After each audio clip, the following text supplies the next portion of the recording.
Hey guys, welcome back to the business of art. I want to just kind of bring things back to basic, and I'm going to tell you the steps that I would take if I were to kind of start all over, and like kind of what I would tell myself if I was at the beginning. I thought that would be kind of helpful. I was kind of taking a look at it and going, okay, what route, if I were to start all over, what route would I take to make it as an artist, to start my art business? And I recommend taking notes. You can write down each step. This will be a super long video. Hopefully, I'm going to try to be as succinct as possible. But here we go. So step one is to just start sharing in general. If you don't have social media accounts for yourself, I'm not talking about for business, just for yourself, you need to really get on social media. It'll make your life so much easier if you want to create a business and really get known for things. You can absolutely do it without social media. I just think it's that much harder. So I would, if you don't already have them, create social media pages for yourself on Facebook and Instagram and just start sharing your art with friends and family. At this point, don't try to sell them anything. Don't put prices on anything. You're just sharing. And you'll start to get some really good feedback of, wow, I love this. You'll probably even get some of them wanting to buy it, things like that. And you can share in different Facebook groups that are relevant to your subject. This is not a selling point. You're not trying to sell anything. You're just sharing your art. When I did this, when I was kind of starting back, this actually gave me a good indication that I was ready to start selling my art, because without even trying, my friends and family were telling me that they wanted to buy these pieces. This was without me even trying. So at that point, I was like, wow, maybe I should actually start selling my pieces, you know?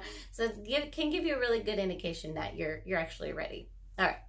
Next is coming up with a business name. And this is something you should put a lot of thought into, because it's ideally what you're going to stick with for the rest of your life. It's like it's kind of a big commitment. I did a video on coming up with a business name. I definitely recommend you check that out. I'll put the link down in the description. But come up with your business name. And at this point, I would lock that down across all forms of social media, whether you plan on using them anytime soon or not. So that includes, and you might want to write this down, domain name. So I have mixedmediagirl.com. That's even if you don't plan on building a website anytime soon, doesn't matter. Go buy the domain name, lock it down. They're really cheap. Facebook page name, Instagram, Twitter, Pinterest, and any other forms of social media that you can think with, but at least those, lock it down. If you're, a band, you might also want to get like SoundCloud and Reverb Nation and stuff like that. If you're a photographer, there may be other things, but just in general, lock down your names for all of your social media once you've decided on that. And down in the description, I will also post the link for how to set up your business Facebook page and your business Instagram page. Okay, so that's what I would do next. You've now just started sharing your art. You've chosen your name and locked down all your names. So next we're going to create a business Facebook and a business Instagram account. These are separate from your personal. And please watch the videos on how to do that correctly. It's really important that you do it correctly. Otherwise, it really just won't achieve the results that you want. So start with those. If you want to go even crazier and set up other social media, go for it. But I would start with those two. And those will have your business names. So they're not additional private accounts, like personal accounts. They are business profiles. Very much different. So check out the videos below on how to set those up properly. Now that you've got those set up, you're going to want to post regularly on both while continuing your normal sharing on your own page. But on your business pages now, aim for posting daily if you can, if not at least 3 times a week. To make it even simpler, you can post to Instagram and that can go to Facebook, and then you don't have to do anything. You can also set it to automatically post to Twitter. So you could just post on one social media and it can go to a bunch of others. There are also tools like Hootsuite, which you can use to create a chunk of posts, and then it will post them when you tell it to. That's another option. But you want to post regularly. And the kind of things that you want to post are not just painting, price. You don't want to do that. Like, be a little more fun and active with it. Otherwise, people are going to get bored quickly if you're just trying to sell paintings. So post behind the scenes things, you know, things you're working on, things going on in your life that are relevant, such as like a studio upgrade, things like that. Post polls like, what colors would you like to see in the next painting? You know, post pieces that you don't like and be like, hey, I don't know about this one. What do you guys think? You want to do things that involve interaction. And once you get your page built up a bit more, you can start doing things like giveaways, which can really help build up your pages. And this is both on Instagram and Facebook, both of those. So just start posting regularly as much as you can and different content. You want to switch it up. You don't want to just post sales. Okay. The next thing is, if you are interested in selling in person, start researching your local markets and what it takes to get into them. And this can be art fairs, this can be farmers markets, things like that. And then you can also, of course, put on your own art show. And if you want to organize one of those, I'll put a link down in the description because I have a video on how to set up your own art show as well. But I would start researching those because they normally take months and months to get into. It's not something that's going to happen next week. So you want to do this as a little advanced planning. Maybe even plan it for next year. So if it's May right now, you may want to start planning that for next year or later on in the year. And I recommend springtime as a really good craft show time. And then also winter around Christmas is also a really good time because that's when people are buying things. But, you know, just start researching the fairs and how to get into them and list out the ones that you want to get into. And if you're ready, go ahead and submit to those with whatever they need so that you can get into them. If you're ready to do that, go ahead. If you don't want to do art shows, go ahead and skip that step. Okay. So next thing is to get yourself a business card and write an artist bio. Those are two things I think every artist should have. It does not have to be complicated. If you go to like Vistaprint or Gotprint.com, they have tools to help you design things right in there and order them. Super simple.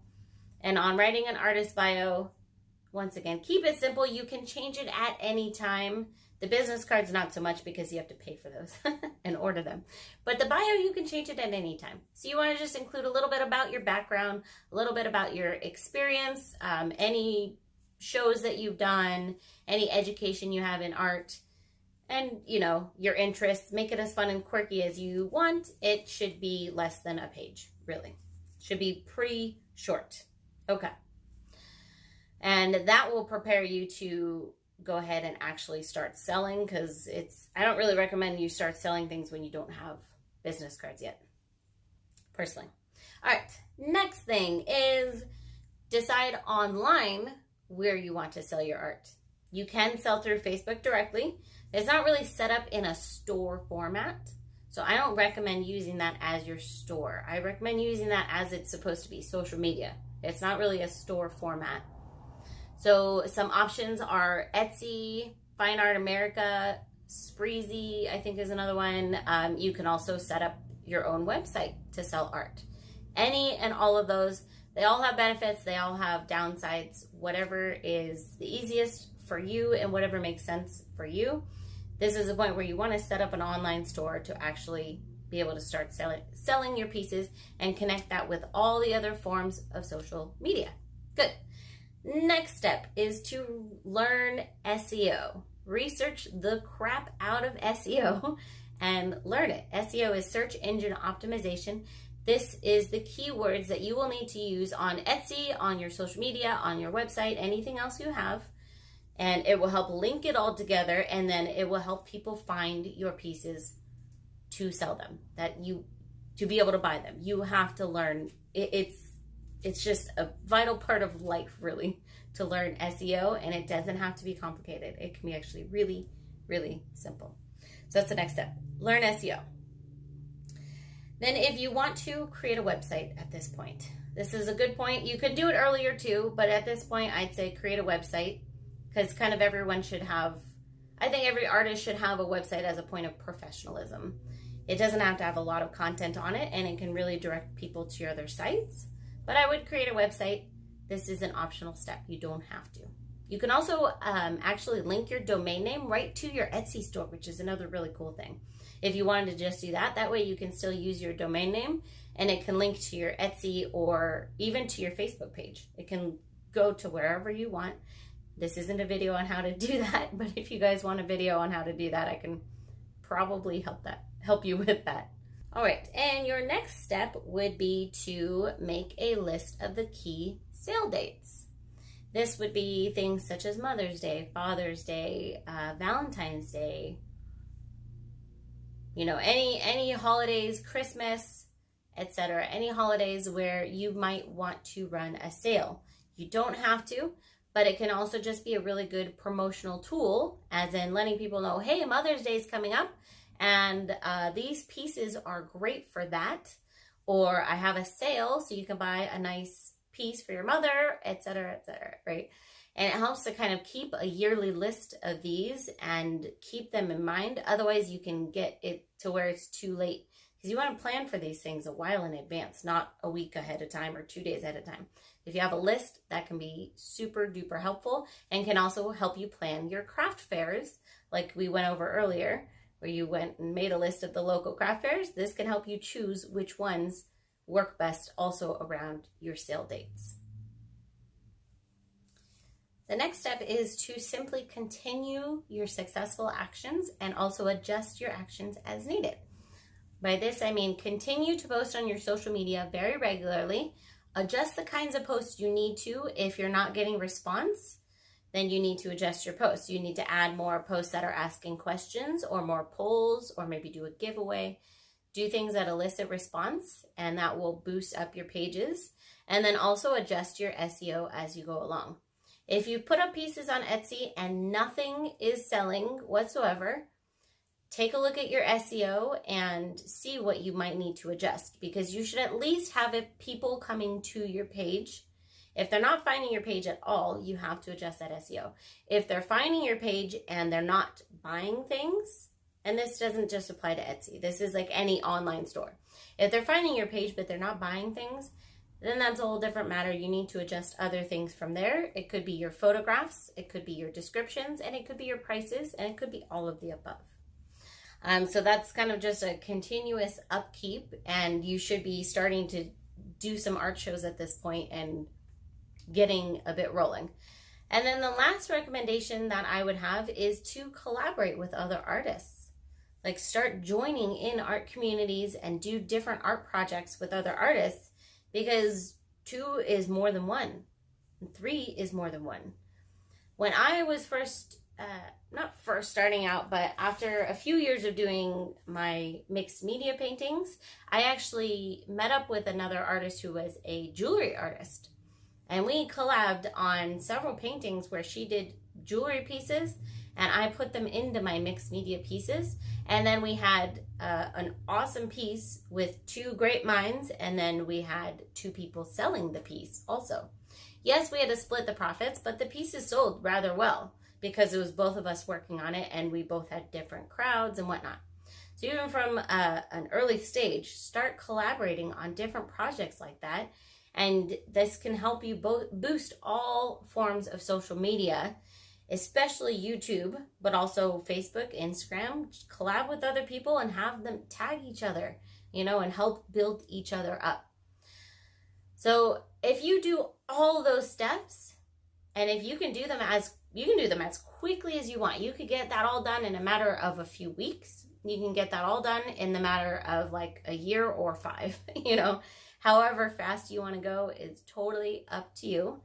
But that should give you like a really good springboard to get you going as an artist, as a business. This would be kind of just my tips of how I would do it if I were to go back and start all at the beginning. All right, guys, if you have any questions, definitely let me know. check out those videos on how to, set up the Facebook page and all that jazz down in the description. And on another note, most of you probably know, but a few weeks ago, I was in Vegas at Artisan Summit, and I gave a speech there. In that speech, I covered my, basically my top 10 tips for making a business out of your art, which is kind of it's different from what I just told you, because what I just told you is more like a checklist to get you started. So this is my overall general top 10 tips for how to make a business out of your art and be successful in that. And I'm going to post that a bit later, probably later today or tomorrow. Just fair warning, it is over 45 minutes long. So it is long. You can watch it in sections or watch the whole thing at once. But I think it has a lot of really beneficial information in there. And I definitely wanted to get that out to you guys. So that will be coming pretty soon. I'm very excited. I'm going to try to get it today. If not today, it'll probably be tomorrow. Anyways, I will see you guys next time.